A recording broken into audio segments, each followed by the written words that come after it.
नमस्कार और the deep dive में आपका स्वागत है। चलिए सीधे मुद्दे पर आते हैं। भारत के श्रम बाजार से हाल ही में कुछ बहुत ही दिलचस्प आंकड़े सामने आए हैं। जी। 2017-18 से 2023-24 के बीच रोजगार 47.5 करोड़ से बढ़कर 64.33 करोड़ हो गया। मतलब सिर्फ 6 सालों में? हाँ, 6 सालों में 16.83 करोड़ नौकरियों की सीधी बढ़ोतरी, और इसी दौरान बेरोजगारी दर भी 6% से घटकर 3.2% रह गई। ये आंकड़े एक बहुत ही मजबूत तस्वीर दिखाते हैं और इसी माहौल में भारत ने अपने श्रम कानूनों में एक बहुत बड़ा, शायद आजादी के बाद का सबसे बड़ा बदलाव किया है। बिल्कुल, और आज हम इसी की गहराई में उतरने वाले हैं। हमारा मिशन ये समझना है कि आखिर भारत ने अपने 29 पुराने बिखरे हुए कानूनों को हटाकर सिर्फ 4 नए कोड बनाने का इतना बड़ा कदम क्यों उठाया। मतलब जो सिस्टम 70 साल से चल रहा था उसे पूरी तरह से बदलने की जरूरत ही क्यों पड़ी? ये एक बहुत अच्छा सवाल है, क्योंकि ये सिर्फ कानूनों को जोड़ने या घटाने का मामला नहीं है। ये एक तरह से काम करने और करवाने के पूरे तौर तरीके को, पूरी सोच को बदलने की एक कोशिश है। ठीक है, तो चलिए इसे परत दर परत खोलते हैं। सबसे पहले इसी क्यों का जवाब ढूंढते हैं। इतने बड़े बदलाव की नौबत आई ही क्यों? देखिए, जो पुराने 29 कानून थे वो एक उलझे हुए हेडफोन के तार जैसे थे। हाँ, अच्छी उपमा है। आप एक सिरा सुलझाने की कोशिश करते तो दूसरा और उलझ जाता। हमारे स्रोतों के मुताबिक एक कंपनी को इन 29 कानूनों के तहत करीब 1400 से ज्यादा नियमों का पालन करना होता था। बाप रे, 1400? जी, और 31 अलग-अलग रिटर्न, 8 तरह के रजिस्ट्रेशन। ये तो किसी भी बिजनेस के लिए, खासकर छोटे बिजनेस के लिए, एक दुस्वप्न जैसा लगता है। बिल्कुल, ये एक जटिल जाल था जो कारोबार करने को मुश्किल बनाता था और इंस्पेक्टर राज को भी बढ़ावा देता था। तो पहली वजह थी नियमों का पालन आसान बनाना।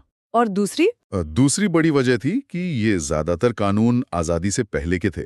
वो आज की हकीकत, जैसे कि गिग इकोनॉमी या वर्क फ्रॉम होम, से बिल्कुल मेल नहीं खाते थे। तो इन 4 कोड्स को आप एक तरह से एयरपोर्ट्स की तरह समझ सकती है? हाँ, बिल्कुल। उलझे तारों की जगह एक सीधा, सरल और काम करने के लिए तैयार सिस्टम। लक्ष्य था एक रजिस्ट्रेशन, एक लाइसेंस और एक रिटर्न।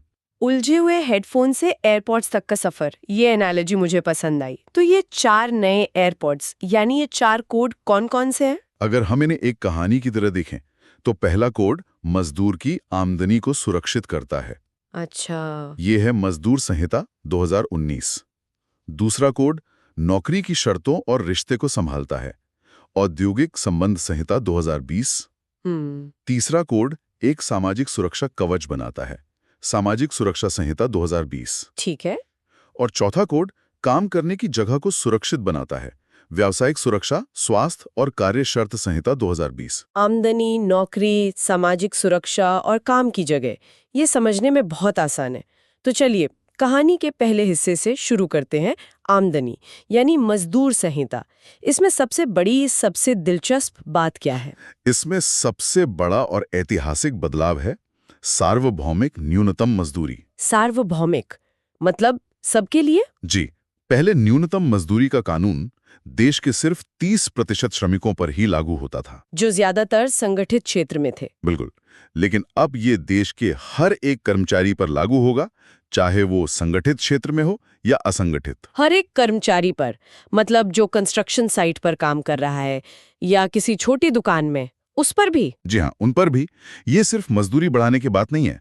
ये पहली बार देश के करीब 50 करोड़ श्रमिकों को, खासकर असंगठित क्षेत्र के लोगों को, एक कानूनी सुरक्षा कवच दे रहा है। तो ये भारत के श्रम बाजार को अनौपचारिक से औपचारिक बनाने की नींव का एक बड़ा पत्थर है। सही कहा। और इसमें एक और दिलचस्प बात है, फ्लोर वेज का कॉन्सेप्ट। फ्लोर वेज, ये क्या है? देखिए, केंद्र सरकार देश भर के लिए एक आधारभूत मजदूरी तय करेगी, जिसे फ्लोर वेज कहा जाएगा। अच्छा। यह जीवन जीने के न्यूनतम स्तर पर आधारित होगी और कोई भी राज्य सरकार अपने यहाँ न्यूनतम मजदूरी इस फ्लोर वेज से कम नहीं रख सकती। तो एक राष्ट्रीय स्तर पर न्यूनतम बेंचमार्क तय हो गया। जी, इससे देश भर में मजदूरी में एक तरह की समानता आएगी। मैंने ये भी सुना है कि इंस्पेक्टर राज को लेकर भी कुछ बदलाव हुआ है। हाँ, और ये एक बहुत बड़ा वैचारिक बदलाव है। अब इंस्पेक्टर की भूमिका इंस्पेक्टर सह सुविधादाता की होगी। इंस्पेक्टर सह सुविधादाता। मतलब उनका काम सजा देना या गलतियां पकड़ना नहीं, बल्कि कंपनियों को नियमों का पालन करने में सलाह और मदद देना होगा। सुनने में तो यह बहुत अच्छा लगता है, पर क्या वाकई जमीन पर इंस्पेक्टर राज की संस्कृति बदलेगी? जाहिर है, संस्कृति बदलने में वक्त लगता है, लेकिन कानून में ये बदलाव एक बहुत मजबूत संकेत है। सरकार का इरादा डंडे से नहीं, बल्कि भरोसे से काम करवाने का है। और इसी दिशा में छोटे मोटे अपराधों के लिए जेल की सजा हटाकर सिर्फ जुर्माना रखा गया है। ठीक है, तो पहला कदम आमदनी को सुरक्षित करना हो गया। अब कहानी के दूसरे हिस्से पर आते हैं। आमदनी तो ठीक है, लेकिन नौकरी की सुरक्षा का क्या? आज की दुनिया में यह एक बड़ा सवाल है, खासकर कॉन्ट्रैक्ट पर काम करने वालों के लिए। यहीं पर शायद औद्योगिक संबंध संहिता तस्वीर में आती है। आपने बिल्कुल सही नस पकड़ी है। ये कोड नियोक्ता और कर्मचारी के रिश्ते को नए सिरे से परिभाषित करता है।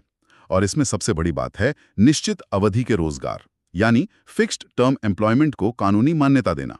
एक मिनट, फिक्स्ड टर्म एम्प्लॉयमेंट, ये सुनने में तो कॉन्ट्रैक्ट जॉब जैसा ही लग रहा है। तो इसमें नया क्या है और यह शोषण को कैसे रोकेगा? ये एक बहुत जरूरी सवाल है। देखिए, ये कॉन्ट्रैक्ट जॉब से इस मायने में अलग है कि एफटीई के तहत रखे गए कर्मचारी को वेतन, भत्ते, छुट्टियां, मतलब सारे लाभ एक स्थायी कर्मचारी के बराबर ही देने होंगे। अच्छा। उन्हें किसी भी तरह से कम नहीं माना जा सकता। और तो और उन्हें सिर्फ 1 साल की नौकरी के बाद ही ग्रेजुटी मिलेगी, जिसके लिए पहले 5 साल इंतजार करना पड़ता था। तो ये एक संतुलन बनाने की कोशिश है। जी, कंपनियों को लचीलापन देना और कर्मचारियों को स्थायी कर्मचारियों जैसे अधिकार देना। लेकिन मैंने ये भी पढ़ा है कि अब 300 तक कर्मचारी वाली कंपनियां सरकार की इजाजत के बिना छटनी कर सकती हैं। पहले ये सीमा 100 थी। क्या इससे कंपनियों के लिए लोगों को नौकरी से निकालना बहुत आसान नहीं हो जाएगा? क्या ये हायर एंड फायर की नीति को बढ़ावा नहीं देगा? ये इन सुधारों का सबसे ज्यादा बहस वाला पहलू है, इसमें कोई शक नहीं। सरकार का तर्क ये है कि इस लचीलेपन से कंपनियां लोगों को सीधे अपने पेरोल पर रखने के लिए प्रोत्साहित होंगी, बजाय ठेकेदारों के जरिए रखने के। इससे रोजगार औपचारिक बनेगा, ये तर्क है। जी, लेकिन आपकी चिंता जायज है। इसी के संतुलन के लिए एक और सुरक्षा कवच बनाया गया है, पुनः कौशल निधि, यानी रीस्किलिंग फंड। ये क्या चीज है? अगर कोई कंपनी किसी कर्मचारी की छटनी करती है तो उसे उस कर्मचारी के 15 दिन के वेतन के बराबर पैसा इस फंड में डालना होगा। और ये पैसा कर्मचारी को कब मिलेगा? ये पैसा छटनी के 45 दिनों के अंदर सीधे कर्मचारी के खाते में चला जाएगा।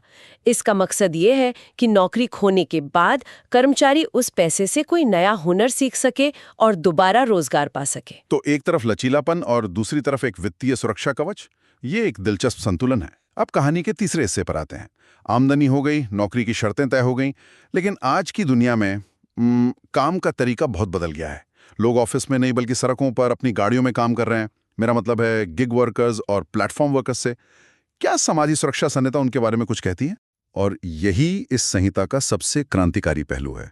पहली बार भारत में गिग वर्कर और प्लेटफॉर्म वर्कर, यानी आपके ऑनलाइन फूड डिलीवरी वाले, ऐप आधारित कैब ड्राइवर, इन्हें कानूनी तौर पर एक पहचान दी गई है। ये तो बहुत बड़ी बात है। जी, और उन्हें सामाजिक सुरक्षा के दायरे में भी लाया गया है। ये एक ऐसा वर्ग था जो अब तक किसी भी श्रम कानून के दायरे में नहीं आता था, एक तरह से कानूनी तौर पर अदृश्य था। बिल्कुल, ये दिखाता है कि कानून कैसे बदलते समय के साथ खुद को ढाल रहा है।